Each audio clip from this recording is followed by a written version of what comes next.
అట్లా పునరుద్ధరించడం వల్ల 2-3 లాభాలు ఉన్నాయి. ఏంటంటే ఇంట్లో కూర్చొని బుక్ చేసుకోవచ్చు, హాలు ఖాళీగా ఉందా లేదా ఇంట్లో కూర్చొని చూసుకోవచ్చు. ఏదైనా కారణం చేత హాల్ బుక్ చేసుకున్న వాళ్ళు 1 రోజు ముందో 2 రోజుల ముందో దాన్ని క్యాన్సల్ చేసుకుంటే ఆటోమేటిక్గా కింద వెయిటింగ్లో ఉన్న వాడికి ఆ ఇన్ఫర్మేషన్ పోతుంది, వాళ్ళు ఆ హాల్ని వాడుకోగలుగుతారు. ఇది ఒకటి చేయాలనుకుంటున్నా. రెండవది ఏంటంటే సాంస్కృతిక శాఖలో కూడా వీలైనంత మంది మామూలుగా రెగ్యులర్గా ఊర్లలో ఉండే కళాకారులందరిది ఒక లిస్టింగ్ చేసి ఆ లిస్టులో ఉండేటటువంటి కళాకారులకు కనీసం ఇయర్లీ ఒక ప్రోగ్రామ్ అయినా ఇచ్చిన తర్వాతనే రెండవ వారికి అవకాశం ఇవ్వడానికి ప్లాన్ చేయాలని ఒక లిస్టింగ్ చేయాలని చేస్తున్నాము. దీనికి కూడా ఒక సైట్ ఓపెన్ చేస్తున్నాము. ఎప్పుడు చేసిన కాకుండా కొత్త కొత్త వాళ్ళకి ఇంకా వేరే వాళ్ళకు కూడా అందరికీ అవకాశం ఇవ్వాలనే దానికి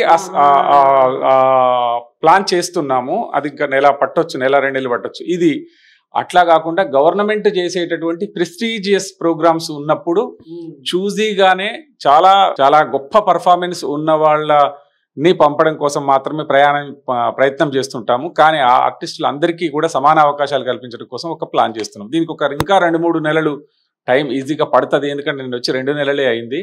మన కళాకారులందరికీ ఏదైనా వాళ్ళు 2-3 అడుగుతున్నారు. ఒకటి ఐడెంటిటీ కార్డ్స్ గురించి అడుగుతున్నారు. ఐడెంటిటీ కార్డ్స్లో టెక్నికల్ అంశాలు కొన్ని ఇమిడి ఉన్నాయి. వాటిని సార్ట్అవుట్ చేసి గౌరవ మంత్రి గారి చేత కూడా దాన్ని అప్రూవ్ చేయించుకొని అట్లా ఐడి కార్డ్స్ ఇవ్వడానికి ప్రయత్నం చేస్తాము.